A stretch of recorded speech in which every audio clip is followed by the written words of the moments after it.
Assalamualaikum warahmatullahi wabarakatuh.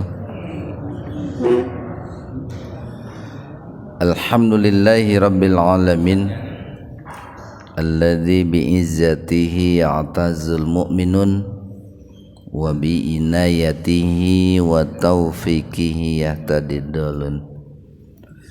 Asyhadu an la ilaha illallah wahdah la syarikalah wa asyhadu anna Muhammadan abduhu wa rasuluh alladzi la nabiyya wa la rasula ba'dah.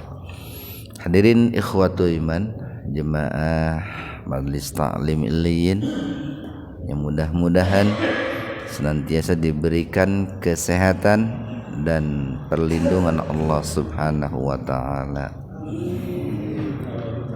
Kajian hadis arba'in pada kesempatan ini membahas hadis yang ke-35,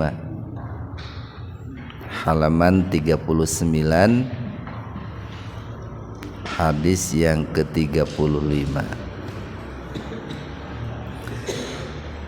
An Abi Hurairah radhiyallahu an, dari Abu Hurairah, mudah-mudahan Allah ridho kepadanya. Mengenai biografi Abu Hurairah dulu pernah kita bahas, pernah kita sampaikan. Qala, ia berkata, qala bersabda Rasulullah sallallahu alaihi wasallam, telah bersabda Rasulullah sallallahu alaihi wasallam. Ini cukup banyak nih nasihat-nasihat, pesan-pesan yang disampaikan oleh Rasulullah untuk kita semua. Yang pertama adalah la tahasadu. La, janganlah tahasadu, kalian saling hasud ya, saling iri, saling dengki. Hasud itu adalah sifat yang ada dalam hati seseorang di mana dia tidak menginginkan nikmat yang ada pada diri orang lain itu senantiasa tetap ada gitu. Atau bisa juga dikatakan bahwa hasud itu adalah sifat yang ada dalam hati di mana sifat itu tidak senang dan mengharapkan hilang atas nikmat yang ada pada orang lain. Itu yang disebut dengan hasud. Dan dikarenakan hasud ini adalah sifat hati, sifat hati, sebetulnya boleh dikatakan hampir semua orang itu dalam hatinya itu bersemayam penyakit iri, penyakit dengki. Di dalam hati masing-masing orang itu bersemayam penyakit iri ataupun dengki. Nah, makanya karena ini adalah sifat hati itu, kayak beginilah Pak yang namanya cinta, benci gitu. Kemudian yang namanya pemaaf, pendendam, itu kan sifat hati itu. Mau tidak mau sifat itu pasti ada gitu. Yang dilarang itu adalah manakala sifat iri, sifat dengki itu kemudian dilanjutkan dengan ucapan ataupun tindakan. Yang tidak boleh itu manakala sifat iri dan dengki yang ada dalam hati itu dinampakkan, Pak, baik melalui ucapan ataupun perbuatan. Kenapa? Karena tadi sifat iri dan dengki itu pasti ada gitu Pak, pasti ada.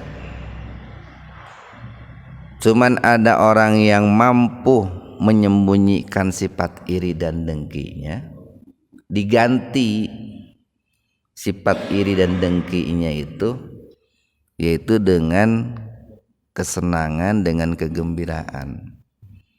Jadi kalau orang lain mendapatkan nikmat gitu, sebetulnya pada awalnya sifat iri dan dengki itu ada dalam diri manusia, itu ada.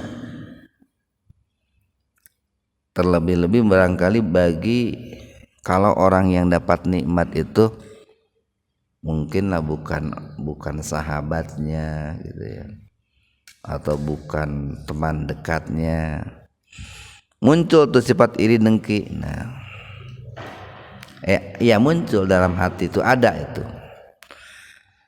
Nah, selama dia itu mampu untuk menahan diri dari menampakkan sifat iri dan dengki, atau selama dia mampu menyembunyikan sifat iri dan dengki, baik menyembunyikannya melalui ucapan gitu Pak, ataupun menyembunyikannya melalui tindakan, maka iri seperti itu masih dibolehkan gitu Pak, masih dibolehkan. Jadi ada iri, cuman dalam hati gitu, yang keluar dari ucapannya itu dinampakkan kepada orang lain itu bahwa dirinya itu senang gitu. Omanya begini nih, katakanlah Pak Pitoyo itu punya istri 3 mamanya, lalu Pak Haji Bang itu iri gitu. Nah, hanya Pak Pitoyo gaji teu sabaraha tapi pamajikanna 3 gitu, para rantes deh gitu. Saya gaji gede, jabatan luhur, tapi hiji pamajikan teh. Dalam hati muncul tuh Pak sifat iri itu. Tapi ketika berbicara ke Pak Pitoyo, Pak Bang itu, alhamdulillah Pak Pitoyo mah dipaparin rezeki teh istri teh 3. Padahal dina hate mah nyeri hate gitu Pak. Gitu. Nah, iri seperti itu boleh Pak. Jadi disembunyikan dalam hati. Yang keluar dari ucapan dan tindakannya itu adalah ucapan dan tindakan yang menyenangkan bagi orang yang dapat nikmat itu. Ada juga yang disebut dengan ghibthah Pak ya. Kalau iri dan dengki biasanya dalam urusan dunia Pak, pemicunya itu dunia. Kalau ghibthah itu dalam urusan ukhrawi, dalam urusan akhirat gitu. Nah, kalau ghibthah itu diperbolehkan, bahkan dalam kasus tertentu diharuskan kalau ghibthah itu, yaitu seseorang merasa iri atas kebaikan-kebaikan, kesolehan-kesolehan yang dimiliki oleh orang lain. Dia tidak berharap kesolehan itu hilang dari orang lain, tapi dia berharap dirinya pun menjadi soleh gitu Pak.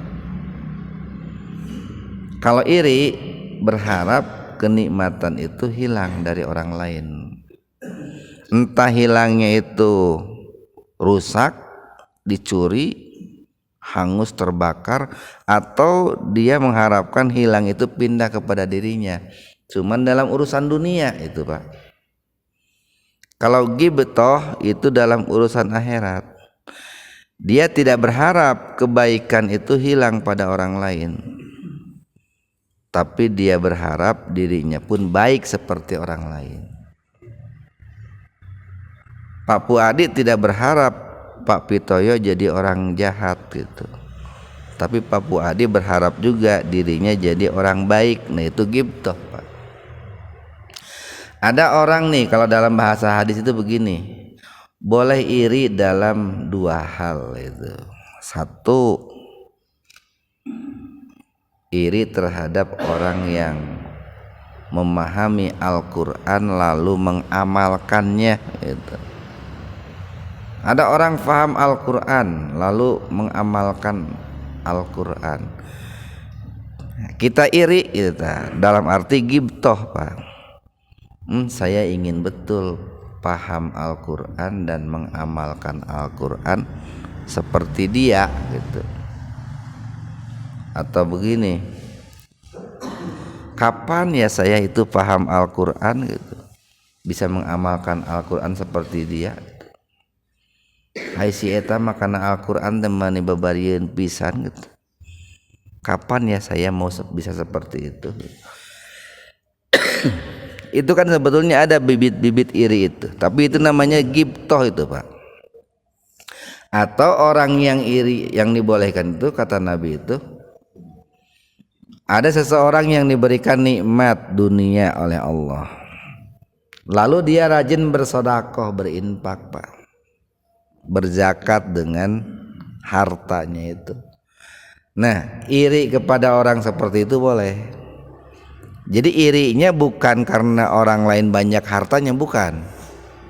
Irinya itu karena orang lain rajin zakat, infak, sedekah dengan hartanya. Nah, iri seperti itu boleh, atau yang disebut dengan ghibtoh itu. Aya orang gitunya lamun salat 5 waktu teh sopna panghareupna wae gitu. Iri gitu teh. Lalu dia berusaha ingin yang sop pertama juga. Itu boleh itu, Pak. Iri seperti itu. Cuman istilahnya itu ghibtoh itu. Itu yang pertama, Pak. Janganlah kalian saling iri, saling dengki. Kalau dalam hadis lain diancam itu, iyyakum wal hasad, jauhilah oleh kalian penyakit iri dengki. Fa innal hasada ta'kulu al hasanat kama ta'kulun naral hatab. Karena penyakit iri dan dengki itu akan memakan, menggerogoti kebaikan seperti halnya api membakar, memakan kayu bakar, kan begitu. Jadi sebesar apapun kayu bakar itu, Pak, kalau sudah dimakan api lama-lama habis juga itu. Satu gunung itu pohon gede-gede itu bisa habis itu kalau dimakan si jago merah itu. Ya sama kebaikan kita, pahala kita, pahala sholat, zakat, puasa, haji, kurban, lain sebagainya, itu bisa habis dimakan oleh penyakit iri dan dengki. Kemudian yang kedua nih, wala dan janganlah tanajasu. Tanajus itu ini menipu, Pak. Menipu. Ada juga yang menafsirkan tanajus itu memancing. Karena sebetulnya orang yang memancing itu menipu ikan gitu, Pak. Mancing itu kan nipu ikan sebetulnya. Dikira ikan itu ada yang ngasih makan gitu, padahal dia mau ditangkap gitu. Nah, maksudnya seperti apa tanajus itu? Jadi kalau dalam bahasa kita mah ini tanajus itu lelang, palelang. Kan kalau dalam lelang itu begini biasanya. Dalam lelang itu ada yang namanya strategi lelang. Si A mau melelang barang nih, lalu dia mempersiapkan sekelompok orang yang seolah-olah mau membeli barangnya, padahal temennya itu, Pak, temennya. Katakanlah si A itu mau melelang mobil. Ini mobilnya mobil antik gitu. Nah, ketika dia melelang mobil antik, dia tawarkan harga pertamanya itu 100 juta umpamanya. Lalu kemudian teman-temannya itu nawar. Ini membuka lelangnya dari 100 juta. Si teman-temannya itu ada 10 umpamanya. Yang satu nawar, saya berani 110 gitu. Naikin lagi oleh yang kedua, saya berani 120 gitu. Naikin lagi sama yang ketiga, saya berani 130. Lalu ada orang lain, saya berani 150 katanya. Ini orang lain bukan teman-temannya. Sahabatnya ini ngomong lagi, saya berani 160 gitu. Ada orang lain lagi lebih tinggi, saya berani 200. Nah, ketika di angka 200 itu, ya, saya jual barang ini, saya lelang barang ini kepada kamu. Padahal nih yang 10 orang ini adalah teman-temannya ini, sekongkol gitu. Nah, itu yang disebut dengan tanajus, itu tidak boleh itu. Karena menipu. Dia memancing orang lain biar menawar dengan harga yang lebih tinggi, padahal dia memancingnya itu tidak punya maksud untuk membeli, cuma untuk menaikkan harga aja itu. Wah, sekarang di dunia perlelangan itu yang namanya hal seperti itu sudah biasa. Banyak itu pas perlelangan itu.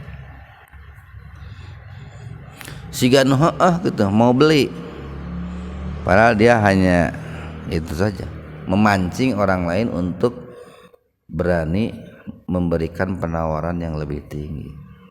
Itu najis, itu dilarang oleh Nabi itu. Karena itu menipu ya, merugikan orang lain.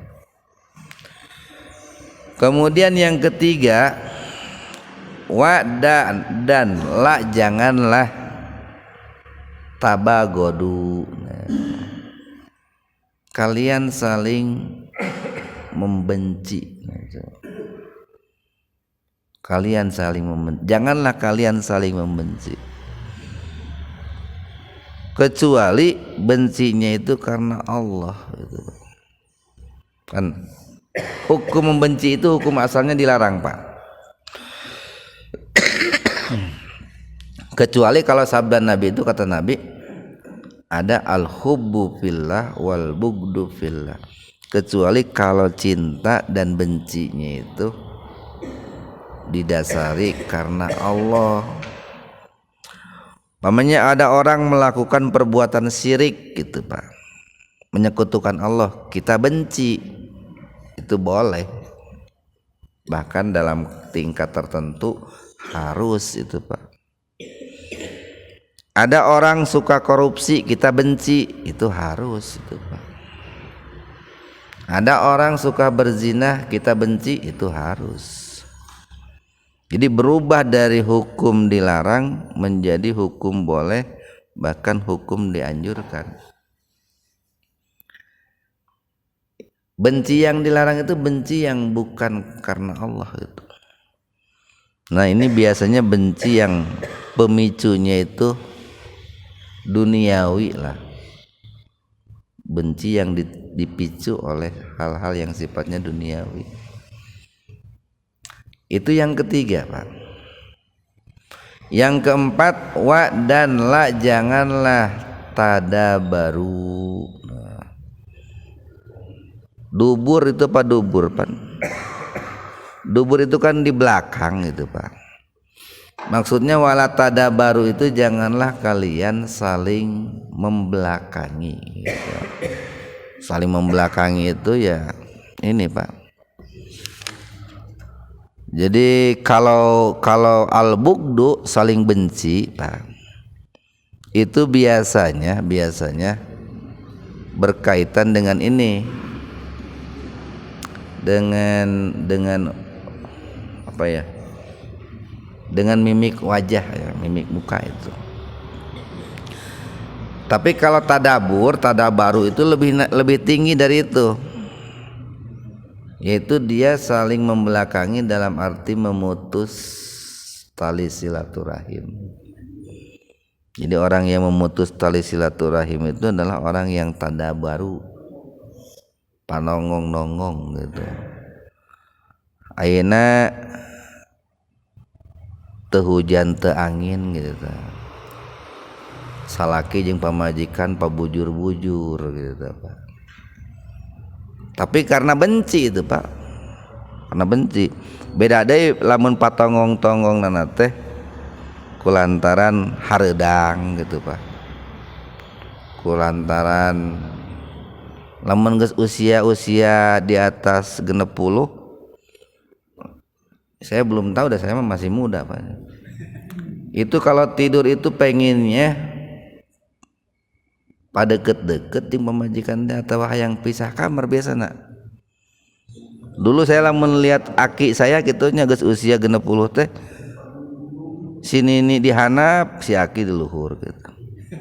Sini ini jeung incuna si aki sorangan gitu. Eta mah bukan memutus silaturahim. Mungkin lamun geus usia sakitu mungkin kecenderungan seperti itu gitu. Jadi hayang laluasa kalau tidur teh meureun Pak, mungkin begitu. Itu tidak mengapa. Kecuali lamun pamajikanna ngora meureun Pak, sigana mah beda deui. Tapi lamun pamajikanna nu baheula keneh sigana mah hal yang biasa lah gitu. Lamun geus usia 70 sok hayang sare sasoranganan gitu. Nu hiji meureun gandeng marurung wae gitu. Nu hiji meureun gandeng batuk wae. Geus lah sare teh cenah di tengah imah wae cenah gitu. Salah mun geus karolot meureun kitu. Tapi yang dimaksud tadabaru di sini, Pak, tadabaru di sini bukan seperti itu. Tadabaru di sini itu adalah orang yang saling membelakangi dengan didasari oleh putusnya tali silaturahim. Nah itu dilarang itu. Dilarang. Dan itu bisa memendekkan rezeki Pak. Memendekkan rezeki itu jadi naonnya? Monokeun rezeki lah. Bisa monokeun umur oge itu Pak. Kan dalam hadis begini, kalau kalian ingin dipanjangkan umur dan dilapangkan rezeki, perbanyaklah silaturahim gitu. Baik itu dipanjangkan umur secara hakiki ataupun maknawi. Paling tidak begini Pak, kalau orang rajin silaturahim, sekalipun dia sudah meninggal, kebaikannya itu akan selalu dikenang. Akan selalu dikenang. Tetapi kalau orang memutus silaturahmi lalu dia pendek umur atau meninggal dunia, maka kebaikannya itu akan dilupakan. Malah sok didoakeun singgera pae si eta teh cenah. Saumur-umur nganyeri wungkul cenah ka abdi teh cenah. Itu ketika meninggal tidak mungkin dikenang lagi kebaikannya Pak. Maka ketika meninggal malah alhamdulillah cenah. Si eta cenah anu geus nganyeri ka abdi saumur hirup teh maot cenah gitu. Nah itu kan menunjukkan bahwa orang yang bersangkutan memutus tali silaturahim. Sehingga ya tadi orang itu kebaikannya akan dilupakan. Jangankan dikenang, dilupakan dia. Nah makanya kata Nabi ketika kita berselisih itu kalau pemicunya pemicu duniawi ya, atau dalam urusan dunia itu maksimal 3 hari, tidak boleh dari salah layalin 3 hari. Kalau dalam urusan atau pemicunya ukhrawi itu masih diperbolehkan lebih dari 3 hari. Seperti halnya dulu di zaman Rasulullah sallallahu alaihi wasallam Itu ada 3 orang tuh yang diboikot oleh Nabi sampai 50 hari itu Pak. Gara-gara dia bikin alasan yang dibuat-buat karena dia tidak ingin ikut berperang bersama Nabi itu. Saya lupa lagi namanya itu 3 orang sahabat itu. Di waktu itu kan Nabi dan para sahabat yang lain akan berangkat ke medan perang. Tapi yang 3 orang ini dia bikin alasan. Yang satu bikin alasannya sibuk dengan pekerjaan. Yang kedua tidak punya persenjataan, bekal. Nah, padahal mereka berbohong. Nah, itu sampai diboikot tuh 50 hari. Bahkan istrinya sendiri oleh Nabi disuruh untuk berpisah dengan 3 lelaki itu. Jadi jangan melayani selama dalam masa boikot 50 hari itu.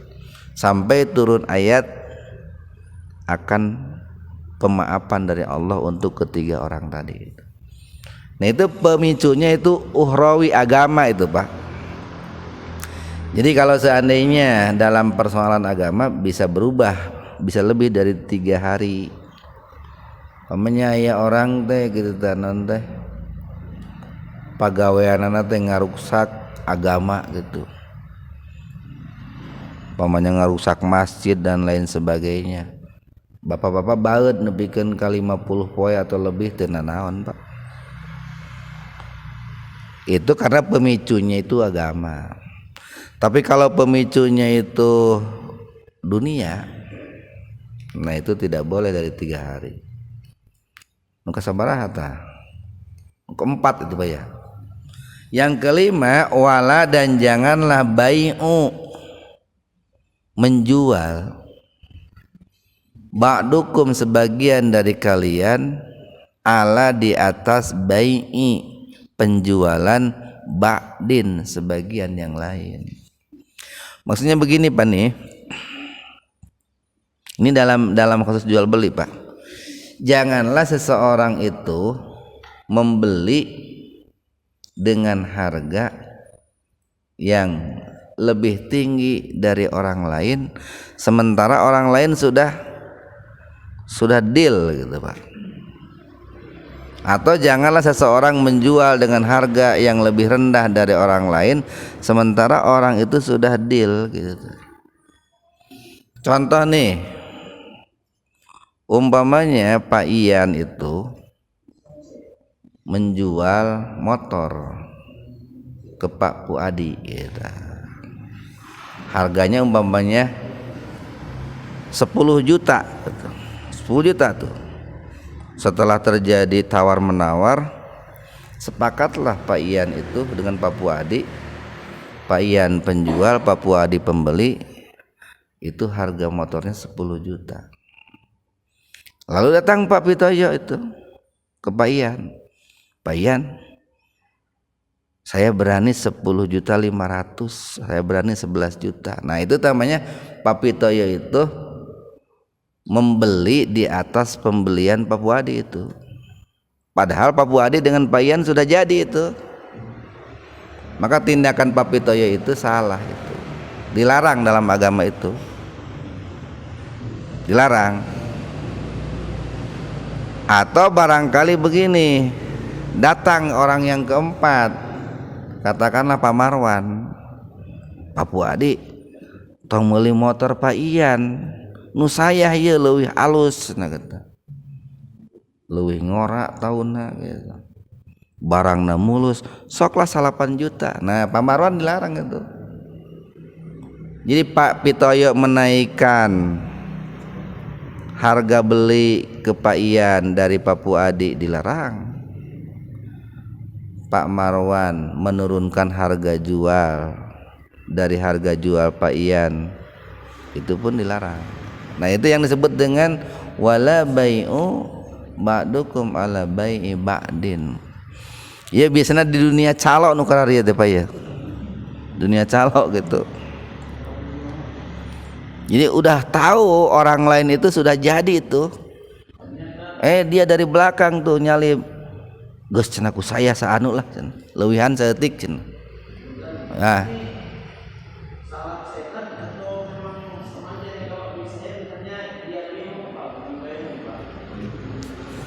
mana waknya yang wala yabi'u ba'dukum ala bai'i ba'din.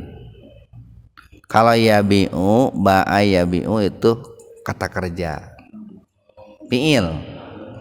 Kalau yang kedua bai'i, bai'i itu isim kata benda gitu. Jadi janganlah kalian membeli janganlah sebagian kalian membeli atas barang jualan sebagian yang lain. Atau bisa diterjemahkannya jangan membeli menjual. Janganlah sebagian kalian menjual terhadap orang lain di bawah penjualan orang lain, Pak. Jadi kasusnya bisa menaikkan harga, bisa menurunkan harga. Kalau menurunkan harga itu biasanya persaingan antara pedagang dengan pedagang. Kalau menaikkan harga itu biasanya persaingan antara pembeli dengan pembeli. Nah, kapan dilarangnya itu? Kalau sudah terjadi kesepakatan, Pak. Kalau sudah terjadi kesepakatan.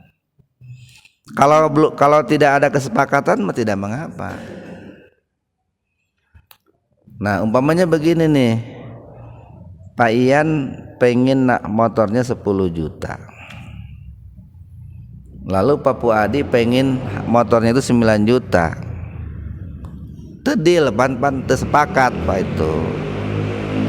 Artinya bahwa jual beli motor antara Pak Ian dengan Pak Puadi itu batal karena tidak ada kesepakatan. Lalu Pak Pitoyo datang, saya beli Pak Ian motor teh 10.500.000. Itu enggak mengapa, Pak. Kenapa? Karena Pak Puadi dengan Pak Ian tidak jadi, sudah batal.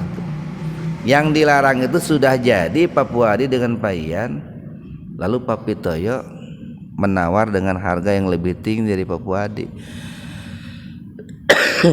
Itu yang tidak boleh. Atau ada orang keempat, Pak Marwan, justru memberikan harga yang lebih tinggi ke Pak Puadi, padahal Pak Puadi sudah jadi dengan Pak Ian.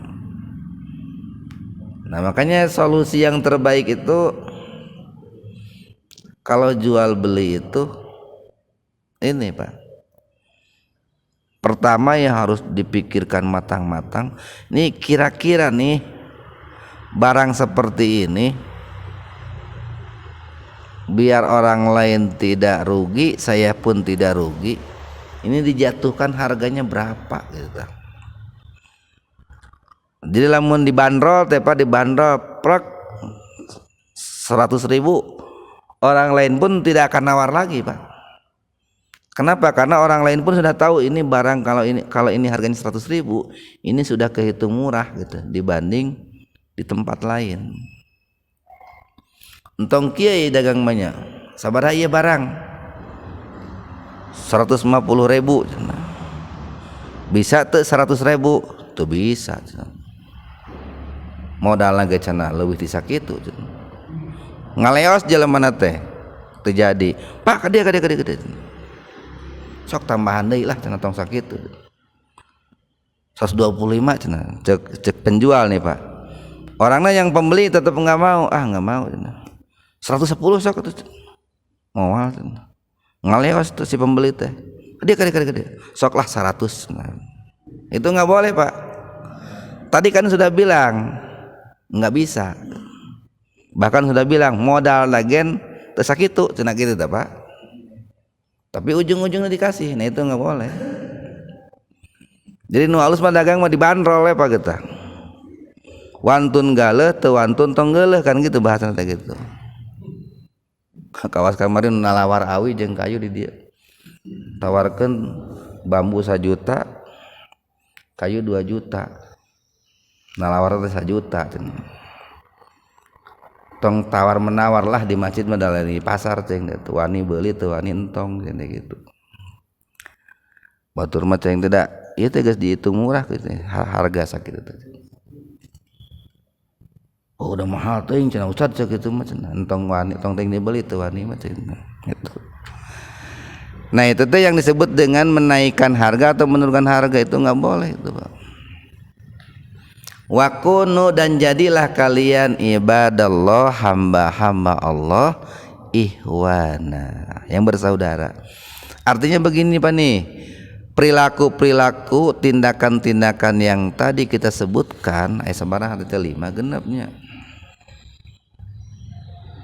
5 tuh Pak, 5 tindakan tadi itu merupakan tindakan-tindakan yang bisa memutus tali persaudaraan, persahabatan.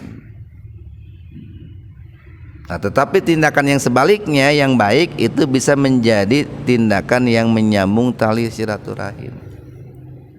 Kita lanjutkan. Al muslimu, seorang muslim itu akhul muslim, saudara bagi muslim yang lainnya. Kalau dalam Al-Quran, innamal mu'minuna ikhwah, sesungguhnya sesama orang-orang mukmin itu bersaudara, atau sesungguhnya mukmin yang satu dengan yang mukmin yang lainnya itu adalah satu saudara. Ada beberapa larangan nih antara muslim dengan muslim yang lainnya. Kalau yang tadi Pak, ada yang menyebutkan bahwa yang tadi itu adalah sifatnya umum. Sifatnya umum Pak nih. Kalau yang berikutnya itu sifatnya khusus, muslim dengan muslim. Jadi kalau dalam transaksi seperti jangan memancing, dalam arti menaikkan harga pada kasus lelang, atau menawar dengan penawaran yang lebih tinggi dalam kasus jual beli, itu sekalipun dengan orang kafir nggak boleh itu Pak. Sok aya di urang mah sia teh mah kafir ieu cenah, cuang tipu we cenah. Teu meunang gitu Pak. Geuning sok aya di mana gitu nya. Aya orang nganjuk motor ka dealer gitu. Dealerna teh nu bogana teh kafir. Tong teuing dibayar sia teh mah kafir ieu cenah. Meunang cek agama gen, di mana horeng meunang cek agama. Jadi walaupun orang kafir yang nggak boleh ditipu itu. Terlebih-lebih kalau orang beriman. Ini ada larangan lagi nih antara muslim dengan muslimnya. 1, la yadlimuhu. Nah, jangan mendoliminya. Termasuk jangan mendoakan kezaliman, keburukan. Kecuali kemarin dalam surat apa tuh? An-Nisa apa ya? Kecuali kalau yang bersangkutan dizalimi gitu. Kita didolimi ini Pak oleh orang lain, sekalipun dia seorang muslim, kita boleh mendoakan keburukan. Boleh, bukan harus. Baiknya memaafkan. Lebih baik memaafkan, tapi kalau mau mendoakan kezaliman boleh, cuman dalam batas-batas yang tidak melebihi batas. Jangan orang lain mendolimi kita 10, kita membalasnya 12, itu nggak boleh. Atau jangan sampai ini karena salah persepsi lah, salah paham. Orang lain sebetulnya karakternya seperti itu, dipahami oleh kita dia mendolimi kita, padahal itu mah sudah sifat gitu. Pugu-pugu wajahna memang bawaanna semerut Pak. Aya kan orang itu wajahnya itu berseri-seri gitu Pak. Pokoknya sanajan keur sedih gen kacirin teh seuri we gitu orang teh. Aya nu kitu.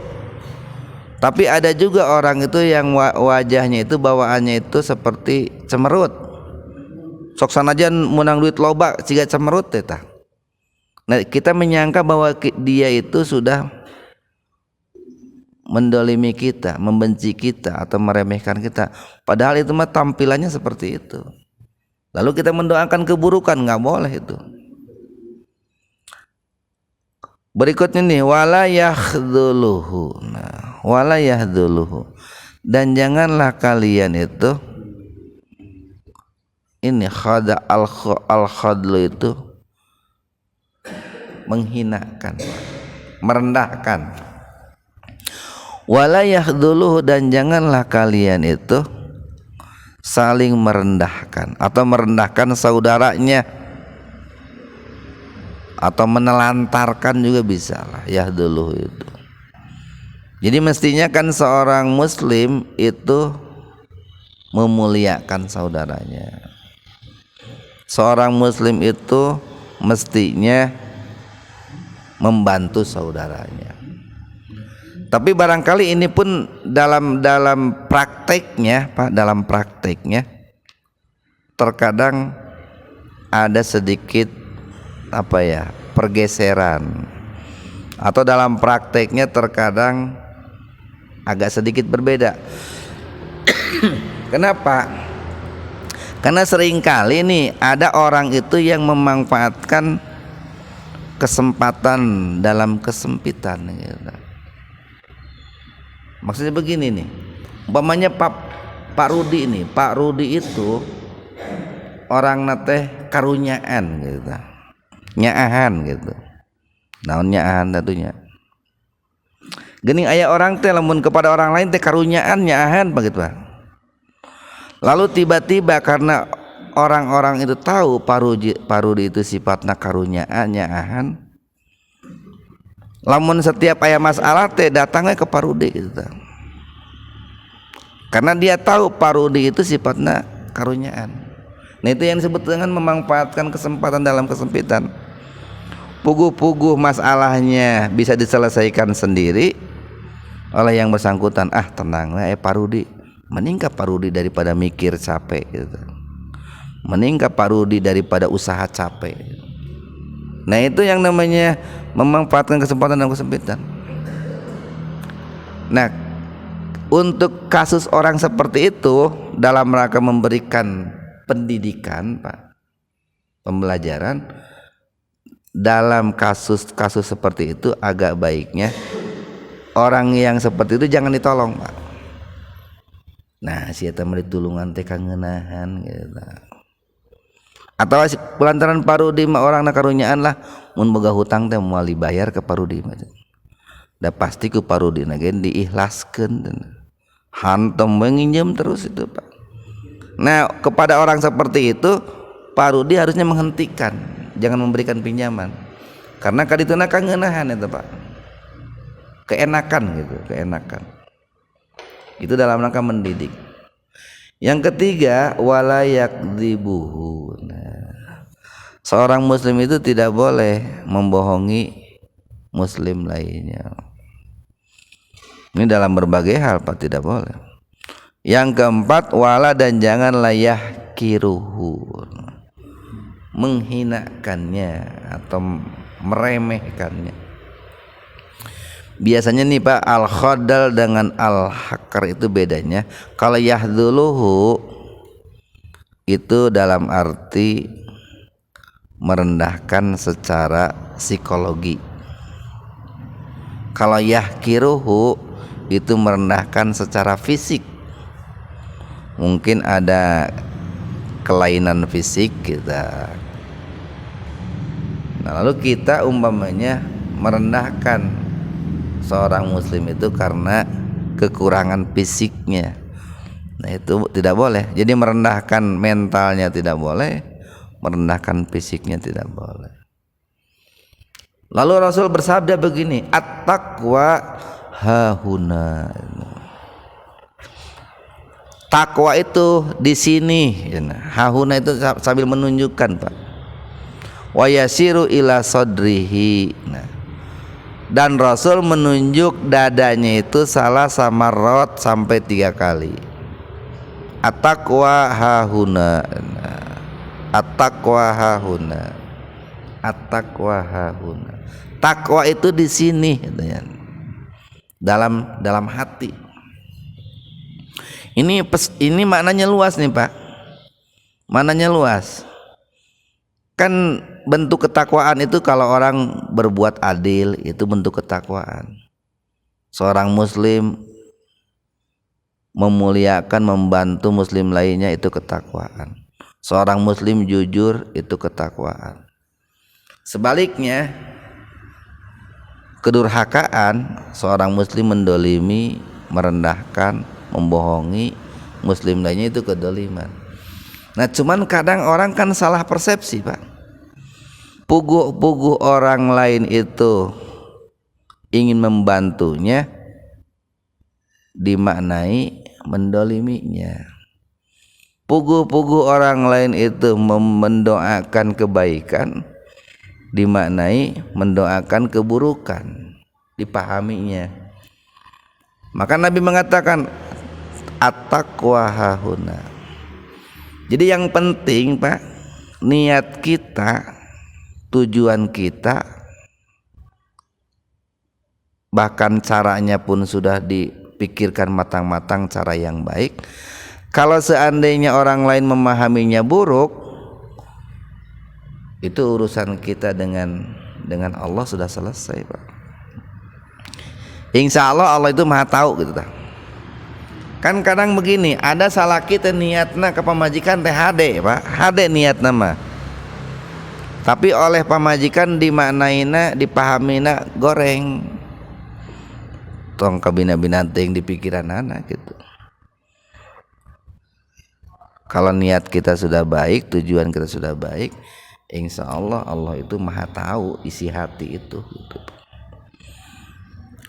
Kayak begini nih, umpamanya kabudak mun mawa motor teh tong sok tarik-tarik teuing bisi cilaka. Kan maksud si bapak teh alus eta teh. Nasihati anak jangan bawa motor ngebut. Khawatir celaka. Cek budakna teh si bapak mengaduakeun ka budak teh cilaka. Eta kan salah paham itu, Pak. Pugu-pugu bapaknya menasihati tapi dipahaminya lain. Kita lanjutkan nih.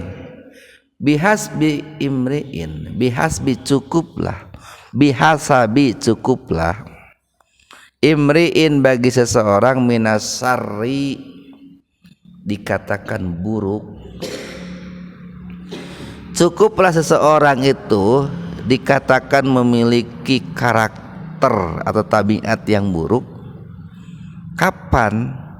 Ayah kiro, ketika dia itu menghinakan, meremehkan akhul muslim, saudaranya seorang muslim. Jadi seseorang cukup dinilai dia itu tabiatnya buruk kalau orang tersebut menghina muslim lainnya, meremehkan muslim lainnya. Kenapa? Karena mestinya kan seorang muslim itu tidak boleh meremehkan orang lain. Kullul muslim, setiap muslim, alal muslim, atas muslim lainnya, haramun, haram. Ada beberapa yang diharamkan oleh Allah dan Rasulnya bagi seorang muslim terhadap muslim lainnya. Apa yang diharamkannya itu? Satu, damuhu, darahnya. Mengalirkan darah seorang muslim itu hukum asalnya haram, kecuali kalau ada alasan syar'i, Pak. Alasan syar'i itu umpamanya seorang muslim itu membunuh muslim lainnya dengan sengaja, dengan alat yang mematikan, direncanakan gitu, Pak. Itu hukumannya nanti kisos kan, kisos. Kisos itu mengalirkan darah itu. Nah, atau barangkali ada orang yang mencuri, seorang muslim mencuri harta seorang muslim, lalu memenuhi kriteria untuk dipotong tangan, boleh mengalirkan darah itu kalau syarat-syarat potong tangan terpenuhi. Kalau syarat-syaratnya tidak terpenuhi, atau barangkali orang yang dicuri barangnya memaafkan. Nih, ada si A dicuri oleh si B barangnya, lalu ketangkap si B itu. Pas ketangkap, setelah diadili proses hukum, akan dijatuhi hukuman potong tangan. Kata si A teh, jangan, saya maafkan. Nggak boleh itu Pak. Bahkan orang yang membunuh, seorang muslim membunuh muslim lainnya, kalau keluarganya itu memaafkan, itu bisa batal hukum qisas Pak, batal. Cuman dianjurkan yang membunuh itu memberikan semacam uang kadede, uang kanyaah gitu Pak. Itu pernah kita bahas dalam surat apa tuh dulu. Nah itu kan luar biasanya adilnya hukum Islam itu. Yang kedua, diharamkan wa maluhu, haram seorang muslim itu haram mengambil harta muslim lainnya. Nah ini salah satu dalil nih yang sering disalahgunakan itu. Nu haram mah kan mengambil harta orang muslim, ari mengambil harta orang kafir mah teu naon. Dulu itu pernah ada ajaran apa di kita itu Pak, di Bandung nih pernah beredar itu. Itu dia boleh mengambil harta orang lain yang beda agamanya. Dulu itu beda ya, sama-sama Islam aku nama gitu, tapi karena beda kelompok, mun boga hutang kasih itu mah teu naon, teu dibayar gede beda agama jeung urang cenah gitu tuh. Nah itu sering dijadikan salah nih, salah pemakaian. Yang ketiga, wa'irduhu. Nah, janganlah seorang muslim itu, haram seorang muslim itu menjatuhkan atau merusak nama baik, kehormatan muslim lainnya. Nah makanya nih ketika ada seorang muslim Pak berbuat salah gitu ya, terlebih-lebih kalau muslimnya itu punya peran besar, pengaruh besar, andil besar untuk Islam, itu kita harus menahan diri dari menjatuhkan nama baiknya Pak. Kenapa? Karena nanti ketika dia jatuh nama baiknya, itu yang jatuh itu bukan hanya di mata umat Islam, di mata orang luar Islam juga jatuh. Ada seorang ulama nih Pak, ulama besar di Indonesia, disegani oleh orang-orang kafir itu, lalu berbuat salah. Itu baiknya umat Islam itu menutupi kesalahannya Pak. Kenapa? Karena ketika orang ini jatuh Pak, nama besarnya nanti jadi bahan cemoohan orang-orang kafir itu. Umat Islam sudah nggak punya benteng lagi itu, karena ini bentengnya sudah jatuh. Nah seringkali umat Islam tidak berpikir ke sana gitu, karena barangkali beda paham, beda partai gitu Pak ya. Ini beda paham, nah beda partainya, padahal ini ulama harismatik nih, disegani oleh orang-orang kafir, berbuat salah oleh kita dijatuhkan ya sudah. Sarwa yang menjatuhkan diri sendiri lah Pak. Makanya kemarin kita sampaikan nih, ulama itu bikin sebuah kaidah, setetes